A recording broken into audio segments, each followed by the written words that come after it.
Welcome back to Hardware Unboxed. Today we're checking out the successor to Gigabyte's highly popular M27Q, which we've recommended countless times on this channel.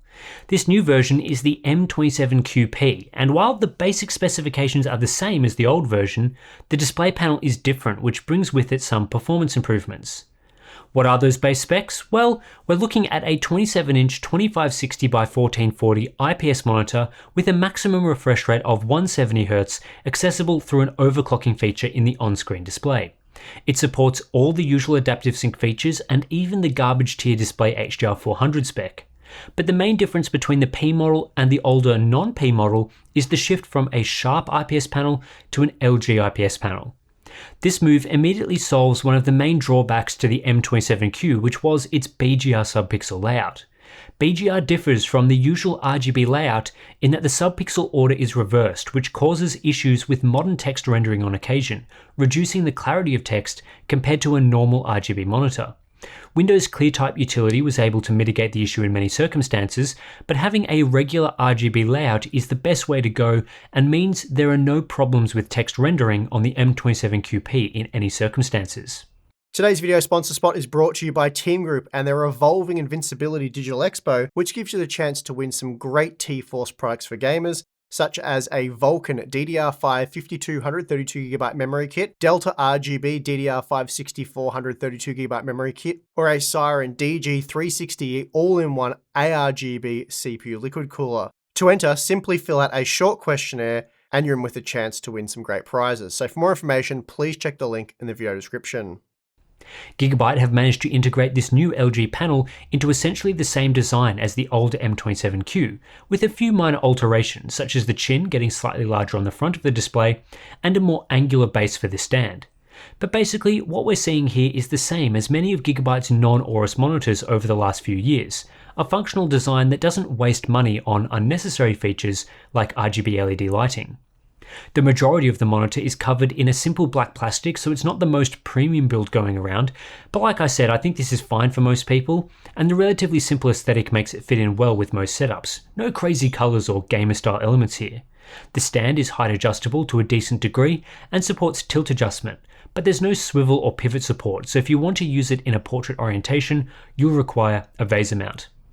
As for the port selection, we're getting one DisplayPort 1.4, two HDMI 2.0, and one USB Type-C input. Nothing wrong with the DisplayPort or USB-C, but the HDMI ports should ideally be HDMI 2.1 instead of 2.0, as they're limited to 144Hz instead of the full 170Hz. Gigabyte also included USB hub and KVM switch functionality, which since the release of the original M27Q has become a very popular feature among gaming displays. The OSD is controlled through the usual directional toggle and includes all of Gigabyte's standard features like crosshairs, shadow boosting, FPS displays, and so on. Pretty decent set of features included here that matches most of their main competitors. Moving right along, let's dive into response time performance, starting with the Overdrive setting, which delivers a 9.6 millisecond greater gray average and no overshoot. So that's pretty typical for Overdrive disabled. However, if you do want a zero overshoot experience, I'd recommend using the picture quality mode instead, which is slightly faster and continues to feature no appreciable overshoot. This performance is actually quite similar to the picture quality mode in the old M27Q, despite the new model using a different panel. The balance mode is how I would recommend gamers use the display at 170Hz. The response time average improves to 4.5 milliseconds, and the level of inverse ghosting is manageable and hard to notice in person. We also get a cumulative deviation score of less than 500, which is a good result from a modern IPS monitor and what we're looking for. Meanwhile, the speed mode has horrible overshoot and is really only included so that Gigabyte can mislead customers by advertising a 1 millisecond response time, which this mode is capable of for the fastest transitions. For gaming across the entire refresh rate range, the bounce mode isn't perfect. It is suitable for gaming at high refresh rates where the level of overshoot is minimal, but around the 120Hz mark, inverse ghosting is noticeable and gets more noticeable as we move to even lower refreshes, like 85 and especially 60Hz. For lower refresh rate gaming, it makes sense to drop the overdrive setting to picture quality, and given we get no overshoot for all refresh rates in this mode, I'd recommend it for adaptive sync gaming in general if you want to set and forget a single mode. However, overall we don't get a single overdrive mode experience with the M27QP. For the best experience, you'll need to switch between the bounce mode for higher refreshes and picture quality for lower refreshes. It would have been nice to see a setting between bounce and picture quality, given there's quite a large difference between these settings, and this was also an issue with the M27Q, so it seems Gigabyte didn't address this complaint with the new variant. With that said, there are some key areas where the M27QP performs better in motion than the M27Q. The main area is with gaming at the highest refresh rate using the best overdrive setting. The M27Q's bounce mode was largely unusable due to high overshoot, but with the M27QP the bounce setting is usable. This leads to the discrepancy in response times you can see in the chart. While the amount of inverse ghosting is light to moderate here using this setting, response times are simply much faster. At 170Hz, the bounce between these two factors, as measured by cumulative deviation, is roughly 20% better in favour of the new P model. However, as the M27QP does not have a single overdrive mode experience, we have to drop down to the picture quality mode for average performance across the entire refresh rate range, as the bounce mode simply has too much overshoot on average. With such a large difference between the two overdrive modes, performance drops quite a bit in this metric, and now the M27QP is really no better than the M27Q. Basically, what this means is the only significant advantage for buyers is when gaming at or near the highest refresh rate on offer. We also see when looking at cumulative deviation that the M27QP and M27Q are very similar on average. So if you're using both in the picture quality mode, the experience will be near identical despite the change in panel. But this is still an acceptable level of performance up against a field of other similar monitor options. The HP X27Q that we recently recommended is 8% worse for cumulative deviation, while the LG 27GP83B is perhaps the best optimized budget 1440p IPS monitor and ends up 16% better. In practice, it's going to be pretty hard to notice a difference between these monitors on average. It's only going to be at specific refresh rates where you might see noticeable differences. At a fixed 120Hz refresh rate, the M27Q and M27QP are once again very similar. Performance here isn't amazing, but at this refresh it's common for displays to push hard into overshoot territory, like with the X27Q, so some of the time you're just trading ghost trails for inverse ghost trails. However, there are a few standout options here, like the 27GP83B, S2721DGF, and MAG274 QRF-QD. At 60Hz, the M27QP falls into the category of displays that pulls right back on overdrive for the optimal experience at 60Hz. There are some monitors that deliver a better experience here, but plenty that are similar to this new display, including the older M27Q variant. Input lag is still strong for the M27QP. The processing delay, the amount of time the monitor takes to process the input and begin displaying it, is sub 1 millisecond, so a very good result. It also ends up with the same amount of lag attributable to the refresh rate scanout as the M27Q, as both have the same refresh rate.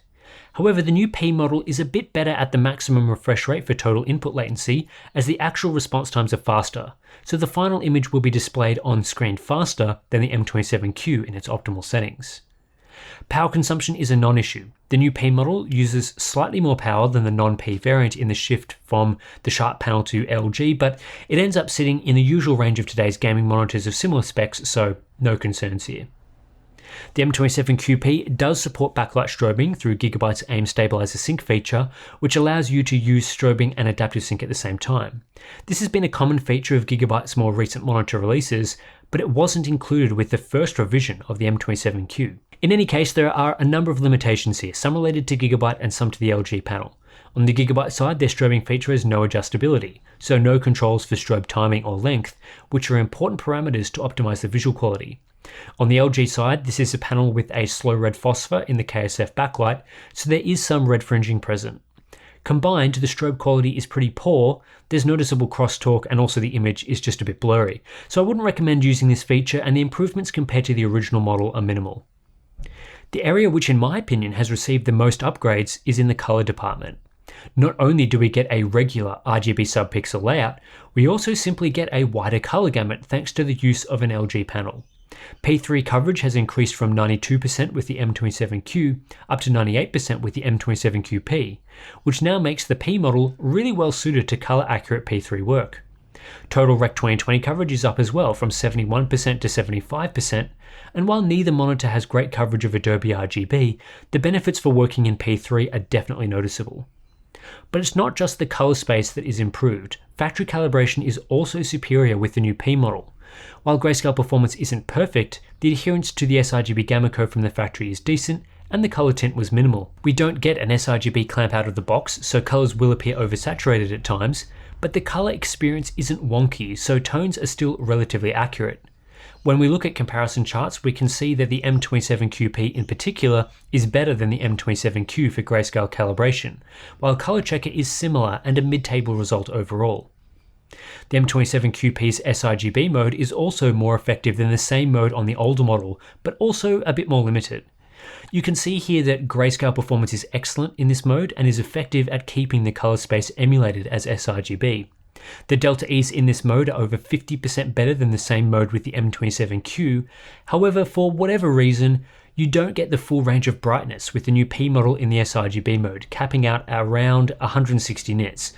I'd like to see Gigabyte increase the range of brightness available in the sRGB mode in a firmware update. Beyond this, we can improve performance further through a full calibration, and we provide the ICC profiles we create for these reviews to Patreon and Floatplane members. The panel used here is well suited to calibration thanks to its full coverage of sRGB and essentially full coverage of P3, so it's a versatile display for work in those color spaces. Maximum brightness is solid and improved versus the old model, though both can do over 400 nits, which is plenty for SDR usage in most conditions. Minimum brightness is weak though at just 96 nits. That's another area that ideally would be improved through a firmware update. Next up we have contrast ratio, and while the M27QP does use an LG panel similar to others in this chart, my unit actually had a pretty decent contrast ratio. Natively it was around 1000 to 1 and fell a little below after calibration. That's acceptable for an IPS, but not amazing in the grand scheme of monitors. You will get far superior performance with a VA panel.